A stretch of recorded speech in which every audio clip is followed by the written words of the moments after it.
Hey guys, मैं अनुरोध गोस्वामी प्रसन्न Goswami GS and maths classes पर आपका स्वागत करता हूं। आज मैं डिस्कस करने वाला हूं 100 क्वेश्चन के सीरीज का पार्ट नंबर 3, जिसमें मैं डिस्कस करूंगा केमिस्ट्री क्लास 12 का। जिन्होंने भी वो 2 वीडियो नहीं देखा है वो जाकर Goswami GS and maths classes को सब्सक्राइब करके वहाँ वीडियो को देख लेंगे। तो आज मैं डिस्कस करने वाला हूँ 100 क्वेश्चन का सीरीज नंबर 3। तो मेरा क्वेश्चन है कि नाइट्रोजन कमरे के ताप पर कम क्रियाशील क्यों होता है। तो नाइट्रोजन के कम क्रियाशीलता का कारण जो है, इसके परमाणु का छोटा आकार होने के कारण दो परमाणुओं के बीच पी पाई और पी पाई अतिव्यापन के कारण त्रिबंध nitrogen N triple bond N बनता है। इसके कारण आबंध इंथैल्पी ऊंच होती है, जिसके कारण जो है नाइट्रोजन कमरे के ताप पर कम क्रियाशील होता है। तो क्वेश्चन नंबर नेक्स्ट देखते हैं। इसके अलावा ये द्विपरमाणुक अणु द्वारा जुड़े होते हैं, अर्थात ये N2 परमाणु N ट्रिपल बॉन्ड N और लोन पेयर के साथ होते हैं। इसके त्रिबंधों को तोड़ना कठिन होता है। इसका आबंध इंथैल्पी का मान 946 किलो जूल पर मोल होता है। तो चलिए क्वेश्चन नंबर नेक्स्ट को देखते हैं। क्वेश्चन नंबर नेक्स्ट है कि डाई इथाइल ईथर के 3 उपयोग क्या है। यानी डाई इथाइल ईथर के 3 उपयोग क्या है। तो इसका पहला उपयोग है कि यह कार्बनिक यौगिक घोलने के लिए विलायक के रूप में निम्न क्वथनांक होने के कारण प्रशीतक के रूप में स्थानीय निश्चेतक के रूप में, और चौथा है पावर एल्कोहल बनाने में स्थानीय निश्चेतक के रूप में, निम्न क्वथनांक होने के कारण प्रशीतक के रूप में, और कार्बनिक यौगिकों के घोलने के लिए विलायक के रूप में यह जो है इसका उपयोग होता है।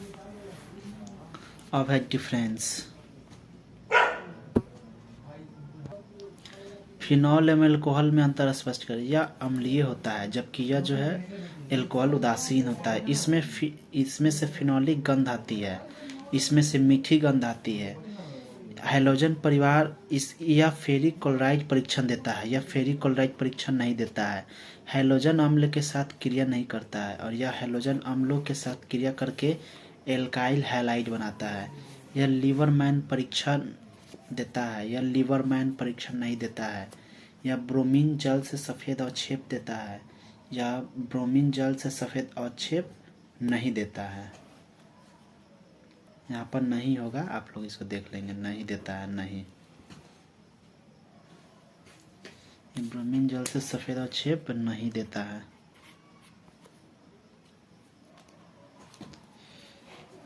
चलिए नेक्स्ट क्वेश्चन को देखते हैं। अब हमारा नेक्स्ट क्वेश्चन है कि अभिक्रिया के वेग क्या है। किसी रासायनिक अभिक्रिया के वेग को ताप किस प्रकार प्रभावित करता है, या इसी क्वेश्चन को जो है अभिक्रिया के वेग पर ताप का क्या प्रभाव पड़ता है। इसको दोनों क्वेश्चन एक ही हैं, बल्कि पूछने का तरीका ही डिफरेंट है। ये दोनों में से कोई भी है तो आपको यही चीज़ को लिखना है। क्वेश्चन 2 तरह से पूछा जाता है।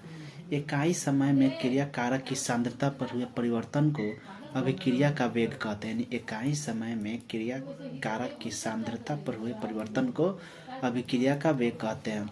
अभिक्रिया वेग बराबर होता है क्रिया कारक के सांद्रता में परिवर्तन बाई परिवर्तन में लगा समय। इसका यूनिट होता है मात्रक, मोल पर लीटर पर सेकेंड होता है। ताप बढ़ाने पर अभिक्रिया का वेग बढ़ जाता है एवं अणुओं की गतिज ऊर्जा भी बढ़ जाता है। इसमें उनके टक्कर अधिक होते हैं, जिससे वह सक्रियण ऊर्जा प्राप्त कर लेता है, जिससे अभिक्रिया का वेग बढ़ जाता है। नोट: ताप बढ़ने पर वेग स्थिरांक का मान भी जो है बढ़ता है। ये प्रश्न ऑब्जेक्टिव पूछा जा सकता है कि ताप बढ़ने पर वेग स्थिरांक के मान में क्या परिवर्तन होता है, बढ़ता है कि घटता है कि सामान्य रहता है कि इनमें से कोई नहीं। तो क्या होता है, यह बढ़ता है। तो इस बात को भी आप लोग ऑब्जेक्टिव के तौर पर याद रखेंगे। इसके बाद मैं आपको सभी चैप्टर इनऑर्गेनिक और ऑर्गेनिक का चैप्टर वाइज ऑब्जेक्टिव प्रोवाइड करूंगा, और आप लोग फिलहाल इसको देखते रहें। 18 नंबर क्वेश्चन है कि K3 ब्रैकेट में Cr और C2O4 का होल थ्राइस और ब्रैकेट में संकुल का यूपीएससी क्या है। तो यह होता है पोटेशियम डाई ऑक्सीलेटो क्रोमेट थर्ड। ये आप लोग याद रखेंगे, क्योंकि इसमें से एक क्वेश्चन आपको, ये 1 या 2 क्वेश्चन हमेशा हर एग्जाम में देखने को मिलते हैं इस टाइप का। तो मैं इस टाइप का वीडियो भी आपको प्रोवाइड कर दूंगा कि ये कैसे बनता है।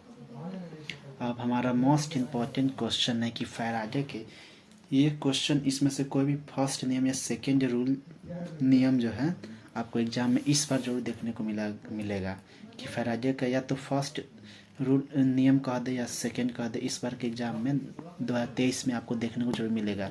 तो आप इसको अच्छे से तैयार कर लोगे कि फैराडे के विद्युत विच्छेदन का प्रथम नियम को लिखे।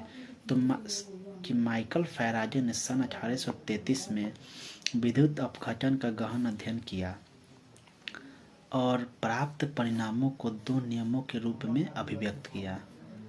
कहने का मतलब है कि माइकल फैराडे, ये क्वेश्चन इंपॉर्टेंट है इसलिए मैं इसको दोहरा रहा हूँ कि माइकल फैराडे ने सन 1833 में विद्युत अपघटन का गहन अध्ययन किया और प्राप्त परिणामों को दो नियमों के रूप में अभिव्यक्त किया।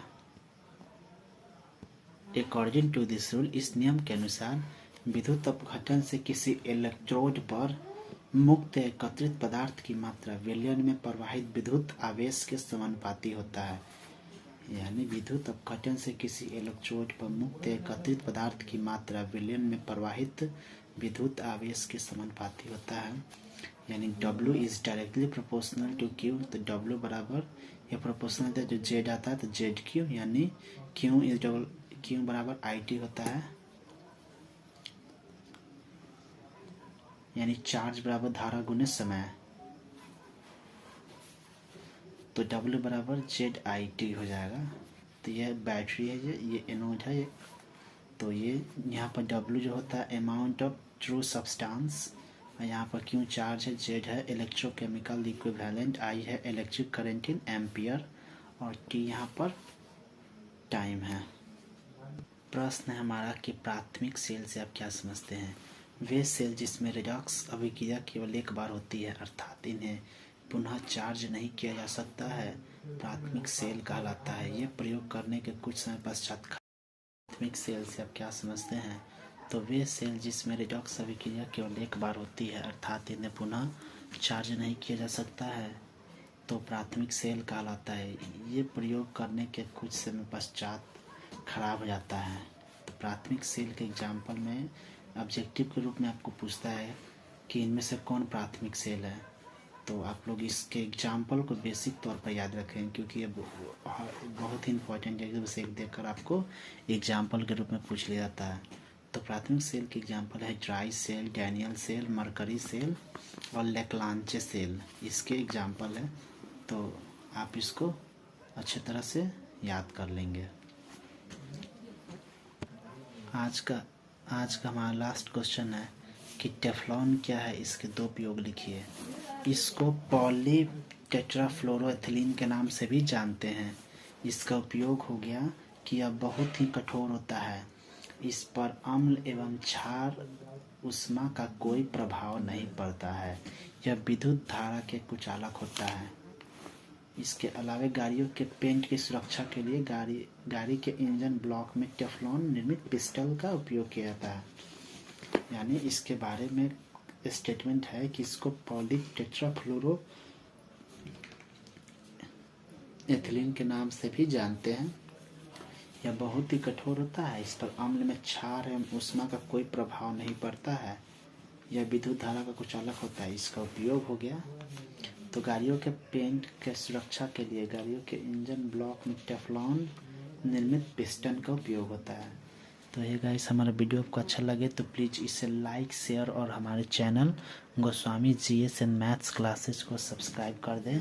और मैं ये सीरीज डालता ही रहूँगा ताकि आपका जो 100 क्वेश्चन जो है जिसको आप अच्छे से प्रिपेयर कर लो। 5 दिन और लगेगा, उसके बाद ये 20-21 तारीख तक मैं इसको पूरा कंप्लीट करा दूँगा ताकि जो है आप केमिस्ट्री में अच्छे से नंबर ला सकें। क्योंकि एग्ज़ाम में देखा जाता है कि सबसे भारी आप लोग की दृष्टि में भी केमिस्ट्री ही होता है, क्योंकि केमिस्ट्री का क्वेश्चन का कोई और अंत नहीं है, वो कहीं से भी पूछ सकता है। तो आप लोग इस क्वेश्चन को अच्छे से प्रिपेयर कर लेना। तो चलिए कल मिलते हैं नेक्स्ट क्वेश्चन के साथ।